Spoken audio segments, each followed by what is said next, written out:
What's up, everyone? Welcome back. Today we have the SPY uh, banging into the 20-day moving average resistance, and we have the yen spiking against the US dollar. Um, Japanese currency surged as much as 5 yen against the dollar on Monday, with traders citing heavy yen buying invention by the Japanese banks for the first time in 18 months after a 34-year low. We also have the dollars, or the US yield setting at just below 5%. And this has a lot of people worried if the Fed is going to cut rates later rather than sooner, or if we're going to see some type of recession or bigger correction, as the yield curve is inverted. And once that inverts, typically we see a recession about 6 to 12 months later. So, what does that mean for stocks, commodities, and crypto? Well, we'll get into all that here in a moment.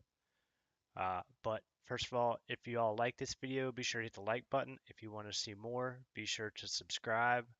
And let's get started. All right, guys. Today we have the dollar sitting at 105.80.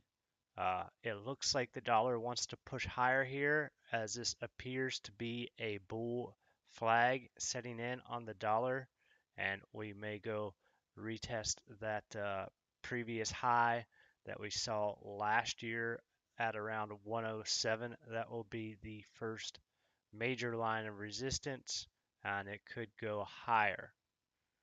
Um, as for the stock market, well, again, as I mentioned, the S&P is trying to break into this what is now resistance. This morning it's sitting at 510 on the SPY, and we are now setting in a series of lower highs and lower lows. So the pressure is to the downside. Um, in the short to medium term. Overall, we remain bullish in the markets as long as we stay above the 200-day. So the S&P could come down here to this 470 to 480 level possibly, bringing the rest of the markets down with it if it does so. Um, so that is where we are at on the S&P. One thing that I wanted to show you back here on the yields is the 20-day moving average just crossed above the 200-day. Last time we saw this here last year, the yields went higher, but you know, the Fed is in a really difficult position here where if they raise rates, they're probably going to break something. And if they cut rates, well, inflation goes higher. So what are they going to do? Well, that remains to be seen, but it still is expected that there may be at least a couple rate cuts later this year. 1 to 2 rate cuts, I believe, is what they're now predicting. So we will have to see. But if the yields do sell off, this is one other interesting thing I did see in this chart. If we go over here to the weekly, you can see that the 20 is below the 200. And if we look at last time that happened, was back here in 2019, and that the markets end up selling off about 9 months later. So that is a bit worrisome. Um, so something we'll have to keep an eye on. If they start cutting rates, that means something in the system is broken and they are stepping in. Of course, that leads to higher inflation as well, but let's talk about a couple of these other markets. Um, Here we have the financials, the XLF, which is actually remaining fairly strong, setting on the 20-day moving average. So unlike a lot of these other sectors, this is starting to look more bullish for the financials just because they remain above that 20-day moving average, and that is sending a lot of these financial stocks, big bank stocks, higher. Goldman Sachs breaking to a new all-time high at 431.54. Um, so that is looking good for them. If you are interested in investing or trading, you can do so over on Robinhood. Right now, Robinhood is offering a 3% boost on IRA transfers or rollovers um, until April 40th. Plus, you can get 8 times the national savings rate. You can also buy stocks, commodities, ETFs, and crypto on Robinhood with just as little as $1. If you're interested, you can click the link down below. All right, guys, gold is setting at 23.35 this morning. Gold has been very strong here over the last couple of months and continues to remain relatively strong. It typically likes to move less when the markets move, so a lot of people believe that gold is going higher. I agree. I think you could see gold going to around that $3,000 an ounce over the next year or two. And this will be good for things like silver as well as the gold miners. As the prices increase, then the miners tend to mine more, to go after the raw material whenever the prices are higher, and that pushes their stock prices up as well. What about the IWM and risk stocks? Well, we are now in a more risk-off environment at the moment. Um, the IWM is setting just below that 2000 mark, 200, and right now it has been moving up. It's been been making a pretty nice recovery here over the last couple days as we've seen this markets bounce. What does that mean for Bitcoin and the rest of the crypto market?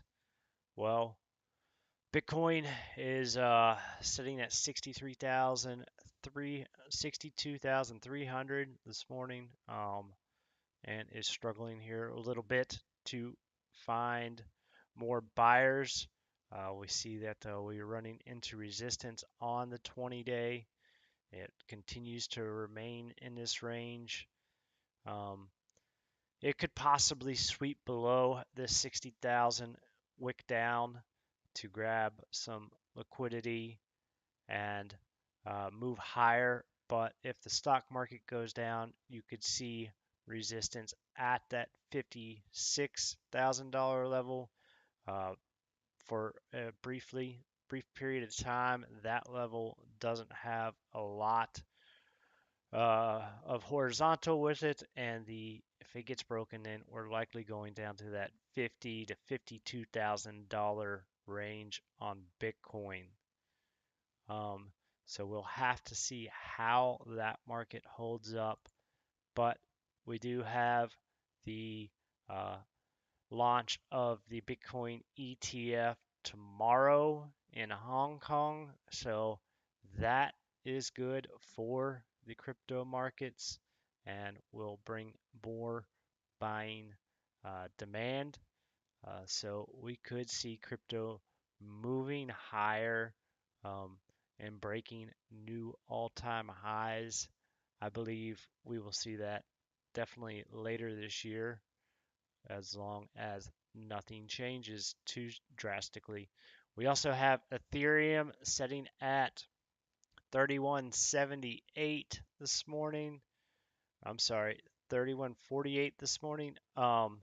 So Ethereum's starting to show a little bit more strength relative to Bitcoin currently. It is kind of breaking through this 20-day and trying to remain above that. So Ethereum is starting to look a little stronger. The RSIs came down here, cooled down, and starting to tick back up. But if Bitcoin goes down, then I'm sure we will see these other crypto and altcoin assets go down as well. It's just a matter of how much this market wants to pull back. All right, guys, if you want to become a better investor or trader, you can do so using TradingView and join the 60 million traders and investors that are taking their futures into their own hands, and they have a ton of tools on their platform.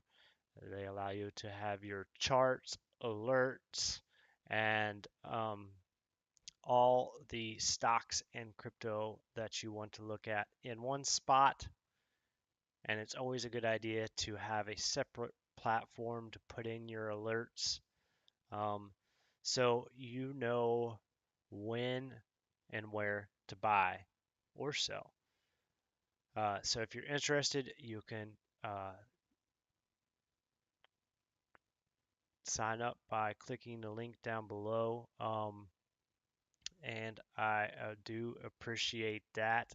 Also, don't forget to follow me over on Twitter or X. I am Mind of the Financier on X or Twitter, and I am Mind of the Financier on YouTube, Instagram, and Facebook.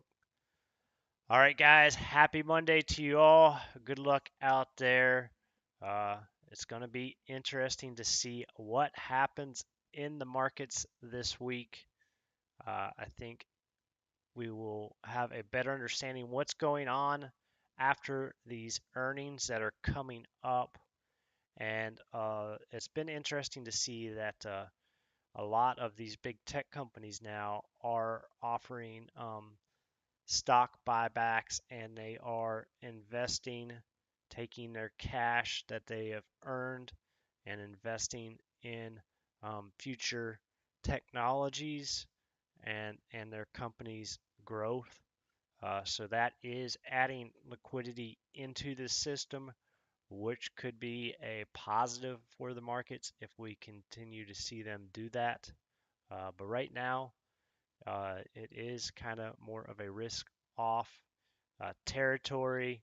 We could see some bigger pullbacks, but overall, I think we are still long-term bullish through the end of the year and into 2025. All right, guys, I hope you all have a great day. And until next time, guys, be legendary.